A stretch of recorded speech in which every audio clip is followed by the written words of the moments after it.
Hey my homeowners, this is Josh Sternberg coming at you from sunny Southern California. I hope everybody's doing well. In this video, I'm gonna take some time and talk about how we kill the zombie loan.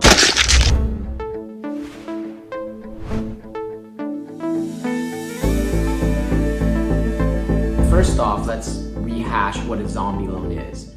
A zombie loan gets its name from a loan that people thought was dead and now it's come back to life. The most common zombie loans are almost always junior mortgages, which means it's not your first mortgage. Okay, it's very rare for a first mortgage to disappear. I don't think I've ever seen it. But a second mortgage, right? So if you have a house, $500,000 is your first mortgage, $100,000 is your second mortgage, which means you owe $600,000 on your house. So in this case, the zombie loan is the loan that you got back in 2005, 2006, 2007. You got a $100,000 second mortgage. And then when the market crashed in 2008, 2009, your zombie mortgage disappeared. What do I mean by disappeared? Disappeared really means that they stopped collecting money from you. They stopped calling, they even stopped sending statements. And a lot of people thought or think that that loan is gone, that it's been resolved. But unfortunately, what people are learning and finding out is that that loan is not resolved and has not been taken off of the property. The most common occurrence that resulted in zombie loans is that when the market crashed, the values of homes went down so much that the value of the home was worth less than what was owed on the first mortgage. Okay, let me say that again.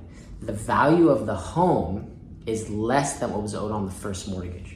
So in my scenario, right, my example, I said that your first mortgage was $500,000. Let's say that your house value is $300,000. That means when you compare the house value to the mortgage, the house is underwater by $200,000, right? So the $500,000 mortgage compared to a $300,000 value, you're underwater by $200,000. If your first mortgage is underwater by $200,000, your second mortgage has what they feel no security, no leverage in the property, because that big first mortgage is in front of them. So they can't foreclose and get any money, because if the house is only worth $300,000, then they're never going to be able to pay off the first $500,000 and then have any money left over for themselves. So what happened is when the market crashed, these loans literally disappeared. Literally disappeared. Disappeared in the sense that they were not in your face, but the liens were still attached to the home. Again, the most common occurrence was somebody filed bankruptcy or somebody got a loan modification. Okay, those are the two things we hear all the time. But I filed bankruptcy, I filed Chapter 7, but I got a loan modification on my first and I thought it included my first and my second. Loan modifications, including your first and your second, are extremely rare. So if you got a loan modification on your first, you got to go back and look at the loan modification documents and see if it included your second also. Okay. Unfortunately, the answer is usually no, it did not include your second. And in bankruptcy, Chapter 7 bankruptcy, there's no ability to strip a mortgage lien. So if you file Chapter 7 bankruptcy, that lien can still be there. So now what's happened in the market is as home prices have come back, so now that house that was worth $300,000 might be worth $800,000 today, right? Because the market has gotten so strong.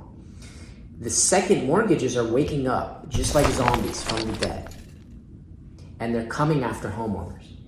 Okay, as promised in this video, we're going to talk about how you kill a zombie loan. The first thing to understand is that the people who own zombie loans who are coming after you are looking for one thing: money. So the best thing to do with a zombie loan is actually not to try to kill it, it's to negotiate with it. Okay, it's to figure out a solution between you, the homeowner, and the zombie loan servicer or investor, whoever it is that's now sending you statements, and say, look, okay, maybe I do owe you this money because we never made payments on this mortgage, but we can't just give you everything. Let's work out a payment structure that we can afford, that you guys can accept to start making payments back in it. Basically, you want to become friends with the zombie mortgage if possible.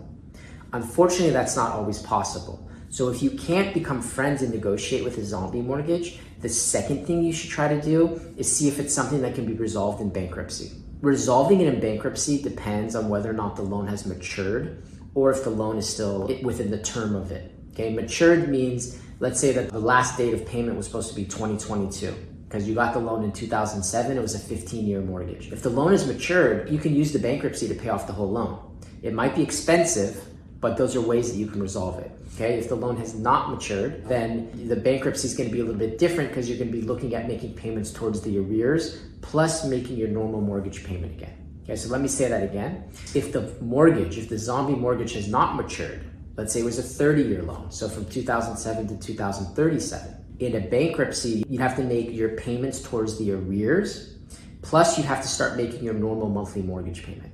Again, it's expensive, but it's a way to kill the zombie mortgage before it kills you. Another option is refinancing, right? If your house is worth $800,000, maybe you can refi. Refi over the last year has gotten trickier because interest rates have gone so high. So that's another calculation you have to do. I like reverse mortgages for people who qualify for reverse mortgages. But again, there's a big qualification. In reverse mortgages, you have to have enough equity and you have to be of age. So don't give up the fight. Don't let the zombies just come and take over your home and, you know, rip off your head and eat your brains out.